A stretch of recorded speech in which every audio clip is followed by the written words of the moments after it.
C'est bon. Top. Ok. Bien, rebonjour à tous. Donc, Hugo, mon business, c'est d'intégrer l'intelligence artificielle dans vos entreprises, mais de façon un peu plus spécifique. Ici, on va parler de chatbot, c'est ce que je fais le plus. Et donc, on va essayer de comprendre un petit peu, déjà, c'est quoi un chatbot, comment ça fonctionne, à quoi ça sert, mais on va essayer aussi de voir plutôt des cas plutôt pratiques. Mais avant ça, une petite question. Bien, qu'est-ce que c'est un chatbot? Qui veut se lancer? Un chat qui boite. Un chat qui boite? Non, c'est pas ça. Malheureusement, c'est pas ça. Ok, ben c'est une bonne réponse, très très bonne réponse. Un robot qui aide à répondre à certaines questions. Un robot qui aide à répondre. D'autres propositions? Réponse automatique.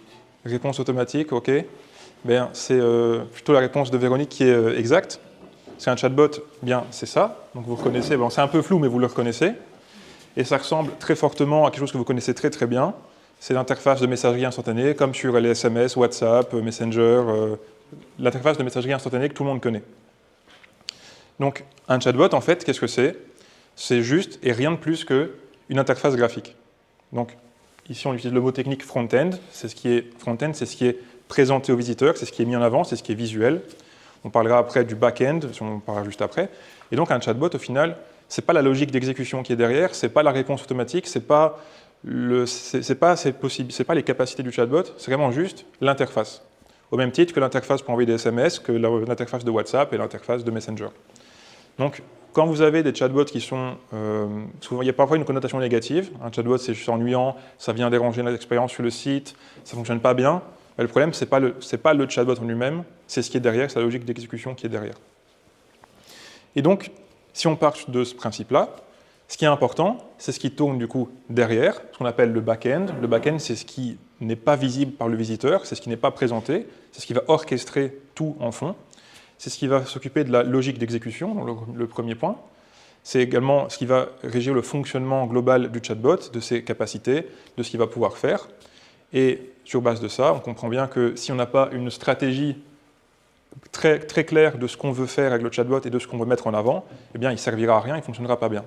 Donc, le problème d'un chatbot qui fonctionne mal, ce n'est pas le fait que ce soit un chatbot, c'est vraiment qu'il n'y a aucune stratégie derrière et que vous ne voulez pas mettre, vous n'avez pas bien réfléchi à ce que vous voulez mettre en avant via ce chatbot. Et j'insiste là-dessus parce que c'est hyper important d'avoir une stratégie qui est vraiment très claire et on doit savoir qu'est-ce qu'on met en avant. Si on ne sait pas ce qu'on met en avant, on se retrouve avec des trucs génériques qui ne servent pas à grand-chose, qui font du support mais qui le font mal, qui ne répondent pas à toutes les questions et au final, c'est un investissement qui vraiment n'a pas de sens. Et donc, pourquoi un chatbot? On va ici voir 4 points, on va les explorer ensemble. Et on va avoir des cas d'usage où c'est vraiment intéressant de le mettre en avant, parce que, comme je dis, c'est une interface qui est... c'est juste une interface, mais c'est une interface qui est très agréable à utiliser, et c'est une interface qui est aussi assez simple et assez intuitive. Donc on va pouvoir venir la connecter sur plein de possibilités. La première, c'est la plus répandue, c'est la plus commune, c'est de faire du support. Donc du support, vous connaissez tous les chatbots sur les sites, par exemple Proximus, Bipost, poser une question, il y a un problème globalement, vous avez un problème, posez la question, le truc ne répond pas, ou répond mal, ou répond à côté de la plaque.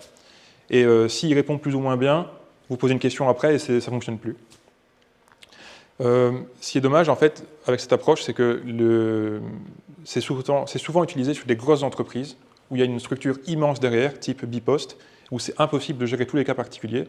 Et donc, à chaque fois que vous contactez un support, c'est sûrement parce que vous avez un cas particulier, par exemple un colis perdu, ce qui n'est pas la norme chez Bipost. Et donc, toutes ces fonctions ne sont pas suffisamment prises en compte. Et donc, c'est frustrant, l'utilisation n'est pas top. Par contre, on peut faire des choses beaucoup plus intéressantes au niveau du support. Nous, on n'est pas Bipost, on n'a pas des milliers d'employés. Par contre, on peut avoir des clients qui ont besoin du manuel d'une clim. Ils ne savent pas comment ça fonctionne, ils cherchent une fonction sur une télécommande. Ils peuvent arriver sur le chatbot et dire comment je fais pour mettre la ventilation en automatique ou alors la mettre en silencieux parce que ça fait trop de bruit quand je dors. Le chatbot, il peut répondre « Ok, tu as la documentation, tiens le manuel, tu peux regarder. » On peut aller plus loin dans la réflexion. On peut aller chercher dans le manuel l'emplacement qui indique comment mettre la clim en mode silence, en mode faible bruit, et répondre directement. Ça, c'est un support qui est intéressant parce que dans une petite structure comme les nôtres, à une plus petite échelle, on peut vraiment faire du très spécifique et du très concret. Donc, ce qui n'est pas possible à grande échelle. C'est pour ça que les chatbots, souvent, Bipost, Proximus, ça ne fonctionne pas très bien. Si on les implémente nous-mêmes, souvent, ça peut bien fonctionner parce qu'on n'a pas un très gros volume d'infos. Aujourd'hui, c'est une séance spéciale en banque et assurance. Pour revenir plutôt sur l'assurance, ce qu'on peut également faire en termes de support, c'est de proposer aux prospects ou aux clients d'avoir des informations sur les types de contrats. Par exemple, je viens d'avoir un accident, est-ce que je suis couvert pour tel cas particulier? Oui, non.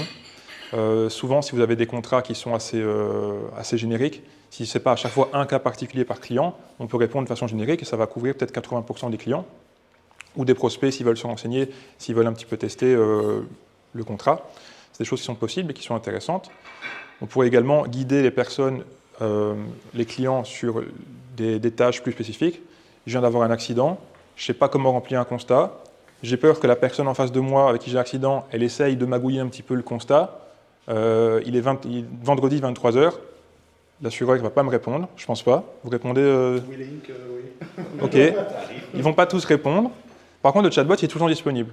Et il peut tout le temps répondre aux personnes qui ont des questions. Donc ça peut également vraiment donner une plus-value à vos clients en les aidant sur des petites tâches qui pourraient être, sur lesquelles ils ne sont peut-être pas à l'aise. On va maintenant passer sur plutôt la qualification.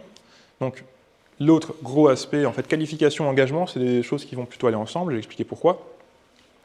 Vous avez des prospects qui arrivent sur votre site et ils sont intéressés. Souvent, s'ils sont sur votre site, ils sont soit curieux, donc là on va partir dans l'engagement, j'expliquerai après, ou alors ils sont déjà quand même un peu chauds. Et donc, on va pouvoir les qualifier. La qualification, ce n'est pas toujours quelque chose d'agréable, enfin, c'est répétitif, ça prend du temps, ce n'est pas toujours à forte valeur ajoutée. Par contre, si vous n'avez pas de qualification, vous n'avez pas de client. Donc c'est quelque chose qui est obligatoire. Et c'est quelque chose qu'on pourrait automatiser, parce que souvent c'est tout le temps la même chose. C'est toujours les mêmes questions, c'est toujours cerner le persona, voir si c'est le bon profil, pour ensuite lui vendre le service A, le service B ou rien lui vendre. Et le chatbot, il peut faire ça de façon très efficace. Si vous avez une bonne structure de qualification, vous savez par où passer pour qualifier les personnes, vous savez les questions à poser, on peut tout déléguer à un chatbot. Ce qui est intéressant avec ça, c'est qu'il y a des études qui ont montré que si vous ne répondez pas en moins de 5 minutes aux prospects qui viennent d'Internet, je l'ai déjà expliqué, vous avez 21 fois moins de chances, pas 21%, 21 fois moins de chances d'aller plus loin dans le processus de vente. Parce que les gens qui viennent sur Internet, ils s'attendent à avoir un comportement typique Internet, savoir tout de suite à disposition. Donc si vous ne répondez pas en 5 minutes, vous perdez la vente en fait. L'étude a montré quelque chose de bien plus grave, c'est qu'il y a je pense 30% des prospects venant d'Internet qui n'ont jamais de réponse. Donc il y a 30% de ces prospects qui sont jetés à la poubelle alors qu'ils pourraient être des clients. Et ça s'explique peut-être par le fait que le téléphone est surchargé, vous avez trop de mails, c'est pas gérable, ce qui est tout à fait normal et ce que je comprends. Et c'est pour ça que c'est intéressant de venir mettre des solutions automatisées, type un chatbot, qui lui est tout le temps disponible, qui est un prospect 10 000 ou 1 million, il va les gérer, il n'y a pas de problème. Si vous avez une qualification, comme je disais précédemment, qui est quand même bien structurée, tout peut passer par le chatbot, il va pouvoir qualifier, il va pouvoir même aller plus loin.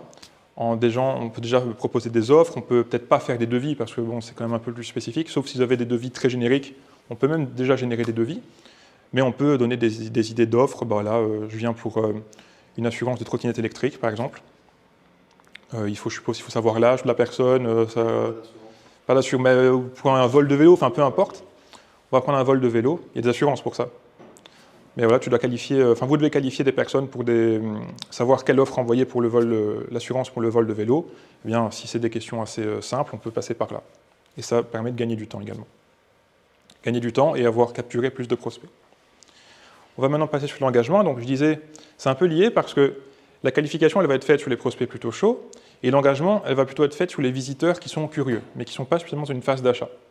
S'ils arrivent sur votre site, c'est qu'ils sont quand même intéressés. Peut-être pas suffisamment pour acheter, mais intéressés par ce que vous faites. Et donc là, c'est l'occasion de venir planter des graines dans leur tête et de leur dire « Ah, est-ce que vous êtes au courant je vais donner l'exemple de trottinette électrique, mais ça n'existe pas apparemment. La trottinette électrique en responsabilité civile, c'est la RC vie privée. Donc le papa ou la maman devrait avoir l'assurance RC vie privée qu'on appelle l'assurance familiale. Bien, je vais prendre un exemple peut-être plus simple. Les pompes à chaleur, bien, on pourrait planter comme graine. Est-ce que vous êtes prêts Est-ce que vous savez faire face à une augmentation drastique du prix du gaz? Là, monsieur le prospect. Est-ce que monsieur le prospect, est-ce que vous savez gérer une augmentation du prix du gaz? Monsieur le fournisseur, comment ça, de quoi vous parlez? Oui, monsieur le prospect, vous savez, la situation géopolitique actuellement, on ne sait pas trop où ça peut mener, et le gaz peut réaugmenter. Et donc là, monsieur le prospect, il commence à se poser des questions. Bon, la graine, elle est plantée. Il ne va peut-être pas vouloir acheter une pompe à chaleur maintenant, mais il va y réfléchir. toutes les graines qu'on va planter, elles ne vont peut-être pas pousser, mais en tout cas, il n'y a pas de forêt sans graines. Donc si vous ne plantez pas les graines, il n'y aura rien comme résultat. Donc autant en planter le plus possible. Pour faire ça, je parle d'engagement parce que l'idée, c'est vraiment de venir de mettre un engagement fort au niveau des visiteurs du site en proposant un chatbot plutôt ludique. On peut proposer des petits jeux avec des images, on peut proposer des quiz, on peut proposer différents formats qui ne sont pas trop sérieux, ce n'est pas de la qualification, ce n'est pas de la conversion, c'est vraiment plutôt donner des renseignements, mais toujours, on réfléchit bien à la stratégie qu'on doit mettre dans le fond derrière, qu'est-ce qu'on veut vendre au final. Si on veut vendre des pompes à chaleur, de l'hybridation, on va venir planter des graines en phase avec ça. Si on veut vendre du SEO, on va également venir peut-être faire des quiz en disant est-ce que vous savez si votre site est bien ranké dans Google? Comment ça, bien ranké? Ben oui, le SEO, tout ça, vous ne connaissez pas? Ah non, je ne connais pas. Et on plante les graines comme ça. Ça, c'est un usage qui est, je trouve, assez intéressant, parce que ça va vous permettre au final de faire beaucoup de volume. Et le dernier point, qui selon moi est largement sous-estimé, c'est l'onboarding. L'onboarding, c'est aussi le démarrage d'un nouveau client. C'est souvent aussi pas faire à grande valeur ajoutée parce que c'est toujours des tâches répétitives, c'est toujours collecter des informations, lui donner des informations, c'est toujours la même chose. Enfin, si vous avez 3 types de clients différents, vous avez 3 onboardings différents, mais souvent c'est standardisé, c'est une procédure, ça prend du temps. Si vous le faites par téléphone, vous appelez nouveau client, ah oui, il me faut une copie de carte d'identité. Oui, ok, je vous envoie ça comment? Par mail. Ok, c'est quoi votre adresse mail? Mon adresse mail, c'est ça. Ok, est-ce qu'il y a un S à assurance? Oui, il y a un S, attendez, je vous envoie l'adresse mail par SMS. Attendez, je vous envoie ça après. Ok, j'ai pas reçu votre carte d'identité. Ah oui, mais là, le temps passe, et vous êtes payé à l'heure, et donc vous perdez plein de temps, juste pour un onboarding. Donc le client, il a déjà payé. Vous ne gagnez pas plus d'argent à faire un onboarding de 30 secondes ou de 2 heures. Et un chatbot, il peut également proposer l'onboarding. Si vous avez une bonne structure, quelque chose de clair, eh bien le chatbot, vous envoyez un lien en fait, à votre nouveau client. Vous dites, ben voilà, il y a ce chatbot qui va s'occuper de l'onboarding, tu dois répondre à ces questions. Le chatbot, il va dire, ok, il faut une copie de carte d'identité. Le chatbot, il peut attendre 30 secondes, 1 heure, 2 heures, 10 heures, 1 semaine, ça ne coûtera pas plus cher. Le temps d'utilisation du chatbot n'a pas d'influence sur son prix. Une influence, c'est le nombre de messages envoyés. Donc on peut faire des onboarding qui sont très lents parce que les clients sont très lents, là, ça n'impliquera pas une augmentation du prix. Par contre, un collaborateur qui téléphone au client, là ça va coûter très cher. Et puis pour terminer, l'onboarding via un chatbot, moi je trouve que c'est beaucoup plus propre aussi que juste envoyer un mail et dire voilà un document PDF, imprimez-le, remplissez-le, vous le scannez, vous le renvoyez, sauf qu'il a écrit en bleu dessus, que l'imprimante c'était un scan noir et blanc, du coup on ne voit pas bien, du coup vous vous rappelez en disant ah je ne vois pas, et le client dit « Ah oui, mais pourtant, j'ai bien fait ça. » Ben voilà, c'est toujours du temps perdu que le chatbot il peut tout automatiser. Donc vous avez un onboarding qui va pouvoir collecter des informations de façon beaucoup plus rapide et qui va également pouvoir délivrer des informations très rapidement aussi à vos nouveaux clients. Donc voilà, j'espère que je n'ai pas été trop complexe dans l'explication, trop technique. C'est les 4 usages qui, selon moi, sont vraiment les plus importants. Avec le support je trouve le support c'est le moins intéressant de tous, c'est pourtant ce qu'on voit le plus. Pour moi le plus intéressant c'est la qualification et l'engagement.